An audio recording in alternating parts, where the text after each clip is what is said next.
Hari ini, saudaraku, kita akan melihat disiplin di dalam berdoa. Jadi dalam berdoa juga harus ada disiplin.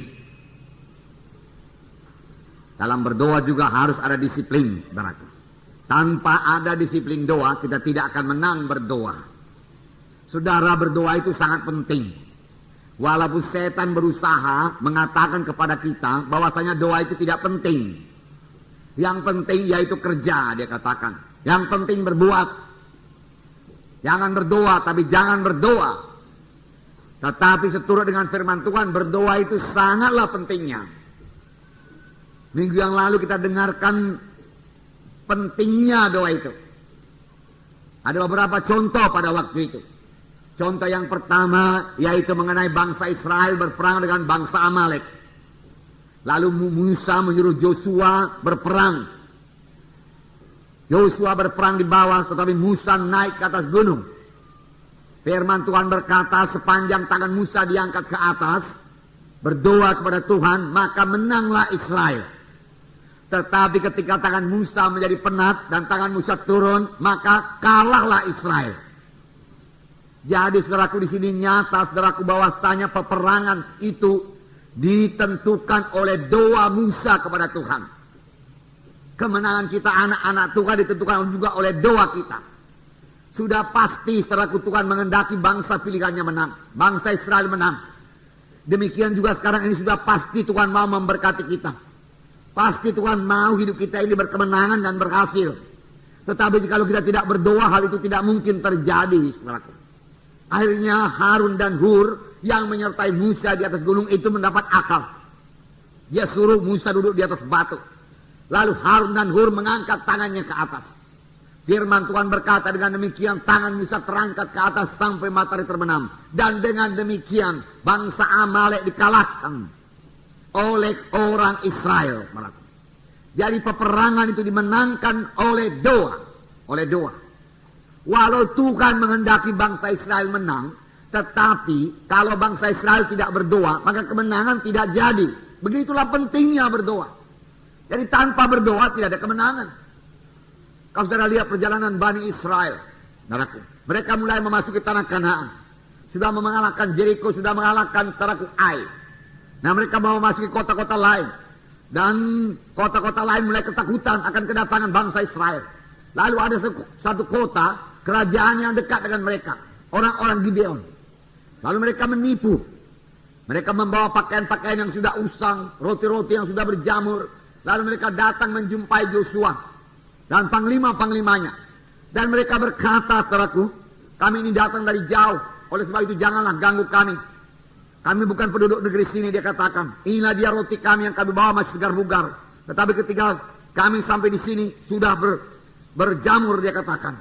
Dan saudaraku, Israel lupa berdoa. Dalam Joshua pasal 9 dikatakan apa yang terjadi. Ayat 12 mulai saya bacakan. Inilah hasilnya kalau tidak berdoa, ditipu oleh setan, saudaraku. Oleh sebab itu kita perlu sekali berdoa. Joshua pasal 9 ayat 12. Inilah roti kami, masih panas ketika kami bawa sebagai bekal dari rumah. Pada hari kami berangkat dan berjalan mendapatkan kamu. Tetapi sekarang lihatlah, telah kering dan tinggal remah-remah belaka. Inilah kirbat-kirbat anggur yang masih baru ketika kami mengisinya. Tetapi lihatlah, telah robek. Dan inilah pakaian dan kasut kami. Semuanya telah buruk-buruk karena perjalanan yang sangat jauh itu. Lalu orang-orang Israel mengambil bekal orang-orang itu. Tetapi tidak meminta keputusan Tuhan. Maka Joshua mengadakan persahabatan dengan mereka.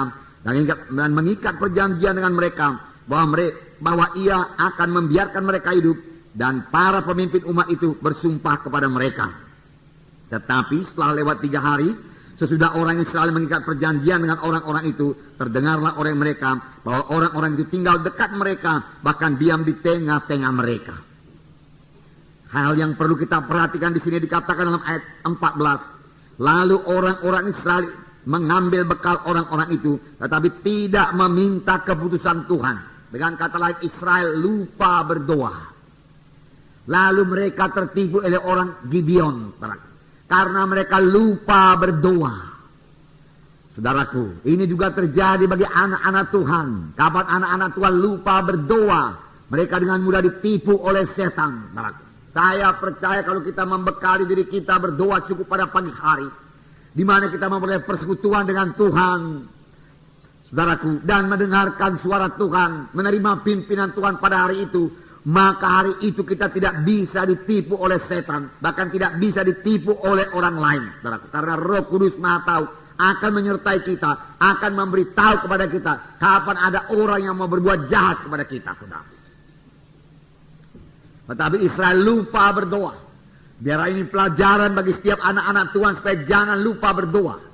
Berdoa itu penting sekali bagi setiap anak-anak Tuhan. Tetapi setan mengatakan doa itu tidak penting. Itu paling belakangan aja itu. Dia katakan kerjakan dulu pekerjaanmu yang lain. Inilah sebabnya saudaraku, firman Tuhan dalam Efesus 6 ayat 18 berkata, berdoa dan berjaga-jagalah. Berdoa dan berjaga-jagalah. Kita harus berdoa, kemudian kita berjaga-jaga. Berjaga-jaga terhadap tipuan setan yang mengatakan doa itu tidak penting. Doa itu tidak penting. Minggu yang lewat kita dengarkan satu contoh lagi. Masih ada contoh-contoh yang lain. Tuhan berkata kepada Elia, Elia tunjukkan dirimu kepada Ahab, sebab aku mau menurunkan hujan. Tuhan sudah mau menurunkan hujan kepada bangsa Israel. Tapi Elia terlaku harus berdoa. Elia menunjukkan dirinya kepada Ahab. Lalu dikatakan bawa semua nabi-nabi Baal, nabi-nabi Asera. Dia katakan. Lalu mereka bertanding saudaraku di atas gunung Karmel. Apa yang terjadi? Api Tuhan turun menyambar persembahan Elia. Tetapi tidak ada api turun yang menyambar persembahan nabi-nabi Baal, nabi-nabi Asera. Lalu nabi Baal, nabi-nabi Asera ditangkap saudara. Kemudian dibunuh di Sungai Kison. Jumlahnya 850 orang. Tapi hujan belum turun juga. Walau Tuhan sudah berjanji, aku mau menurunkan hujan. Apakah diperbuat oleh Elia? Elia naik ke atas gunung Karmel lalu berdoa dengan keningnya di antara kedua lututnya. Dia berdoa dengan bersungguh-sungguh. Dia minta kepada Tuhan supaya hujan turun. Dia harus berdoa sungguh-sungguh walaupun Tuhan sudah berjanji. Sekali berdoa belum ada apa-apa, namun dia tidak berhenti berdoa. Ini nanti akan kita lihat lagi apa yang terjadi sesudah berdoa. Walau jawaban belum kelihatan, saudaraku, tekun terus berdoa. Pegang terus janji Tuhan. Saudaraku, jangan mundur daripada pengakuan iman saudara setelah saudara berdoa. Walau jawabannya belum kelihatan. Demikian kalau kita berdoa buat kesembuhan. Walau kesembuhan belum kelihatan, firman-Mu tidak berubah Tuhan. Aku pegang firman-Mu Tuhan, katakan. Elia berkata, engkau berkata turunkan hujan. Pasti engkau turunkan hujan. Dia menyuruh hambanya, lihatlah ke atas laut. Dia lihat saudaraku ke sebelah laut, tidak ada apa-apa. Sama saja, keadaan tidak berubah. Kadang-kadang sudah berdoa, keadaan kelihatannya tidak berubah, bahkan bertambah jelek. Tapi apakah kita berhenti berdoa? Tidak, saudaraku. Itu mengajak kita lebih tekun berdoa. Elia berdoa lebih tekun lagi sampai 7 kali dia berdoa. Pada kali yang ke-7 kelihatan awan sebesar tapak tangan. Lalu hambanya berkata, ada awan sebesar tapak tangan, apakah gunanya itu? Tetapi Elia berkata, udah cukup. Hai Ahab, naik keretamu dan kebut, dia katakan. Supaya jangan kau kena hujan. Kemudian hujan turun dengan lebatnya, saudaraku. Saudara, inilah pentingnya berdoa. Firman Tuhan berkata, tidak ada padamu karena kamu tidak berdoa.